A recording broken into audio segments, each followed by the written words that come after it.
सभी को मेरा नमस्कार। कहानी का आनंद लीजिए। आगे की कहानी स्टार्ट करते हैं।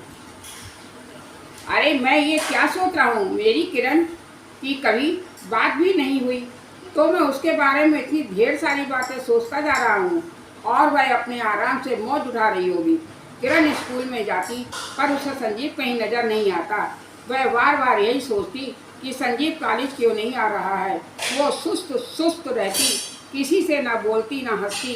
सारे लड़के लड़कियां कहते कि किरण क्या बात है, बहुत सुस्त रहती हो, तुम्हारी डर की वजह से संजीव ने कॉलेज ही छोड़ दिया है। किरण झेप जाती पर किसी से कुछ ना कहती। वो स्वयं इतना परेशान थी कि संजीव ने कॉलेज क्यों छोड़ दिया। किरण घर पर भी चुपचाप अपने कमरे में पड़ी रहती।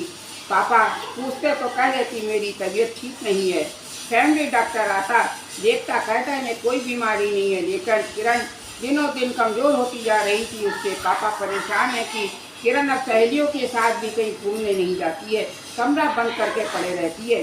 किरण ने एक दिन सोचा कि चलूँ पिक्चर देख आऊँ, शायद वहीं कहीं मिल जाए। यही सोच वो नाइट शो देखने चली गई। जब पिक्चर छूटी तो संजीव रिक्शा लिए खड़ा था। किरण ने आवाज़ दी, ये मिस्टर, क्या लाल किला रोड पर चलोगे? जी, क्यों नहीं, चलूँगा। क्या लोगे? जो आप दे देंगी। वहाँ तक जो जाता हो वही दे देना। किरण को रिक्शे पर बिठाकर चल दिया और किरण के घर के सामने उतार दिया।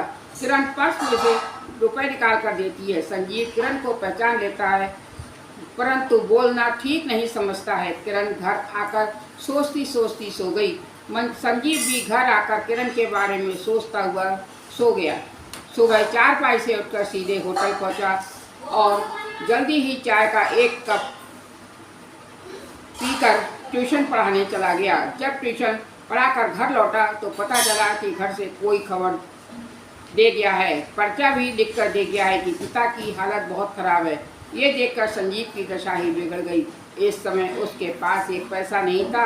वो बैठा सोच रहा था कि क्या करें। डॉक्टर के लिए भी रुपए चाहिए, फिर पिता के लिए कुछ पर भी लेता चलूं, घर में गेहूं होंगे या नहीं, ये सभी बातें उसके दिमाग में चक्कर काट रही थी।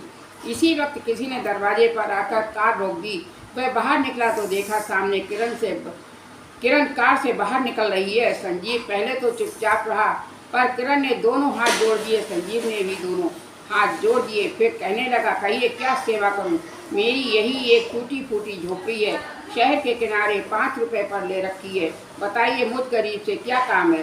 किरण तुरंत बोली, क्योंकि वो रईस बाप की बेटी अवश्य थी, परंतु दिल बहुत दयालु था। शायद आप नहीं जानते, दुनिया में सब लोगों के ऊपर एक से दिन नहीं आ रहते, सबके ऊपर सुख दुख आते जाते रहते हैं। मैं बड़ी मुश्किल से आपके घर का पता मालूम करके आई हूँ। मैं उसी दिन से बहुत परेशान हूँ। उस दिन की गलती की क्षमा मांगने आई हूँ। धन्यवाद।